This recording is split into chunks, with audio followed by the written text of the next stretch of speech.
પિન્ટુભાઈ સલાળાવાળા. અત્યારે ગરમીનું પ્રમાણ બહુ છે, તો શેકલા માટે આપણે ઠંડુ પાણી પીતા હોય પણ પક્ષી ઠંડુ પાણી પીવે એની માટે એવા પંબર સલાળાના હારામાં હારા પંબર એવા ભાઈ શ્રી વિશાલભાઈને બોલાવ્યા હતા. આનું પાણીનું શેકલા માટેનું બનાવવું છે, એટલે વિશાલભાઈ આવ્યા છે. વિશાલભાઈ ઘોઘારી આ પંબીરનું કામ કરે છે, લાઇટ ફિટિંગનું બધું જોરદાર કામ કરે છે, એટલે મારા મિત્ર છે. તો એની પાસે મેં કીધું હાલો એક પાણીનું પરબ બનાવવું છે. લ્યો આને આમથી આમ લીધું મારે.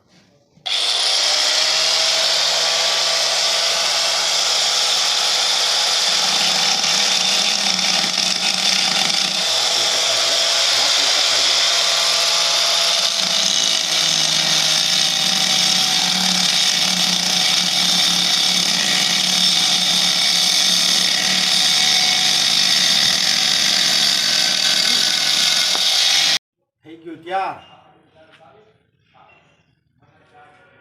આ રીતે આમ મેલી દેવાનું.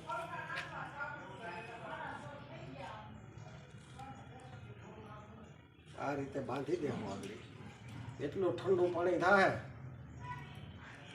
શેકલાય રાજી થઈ જાય. આપણો એક વિડીયો બની જાય અને લોકોને શેર કરજો.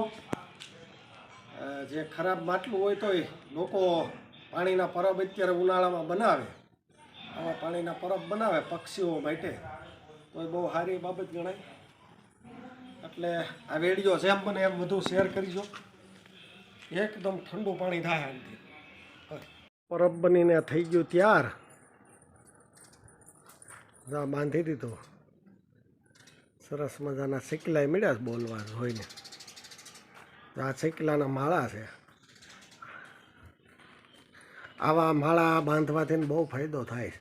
અત્યારે ઘણા નાળિયેરના ઓલા સારા માળા લે, પણ એમાં તમે તપાસ કરજો, જેણે નાળિયેરના માળા બાંધ્યા છે એની અંદર બચ્ચા બહુ મરી જાય છે.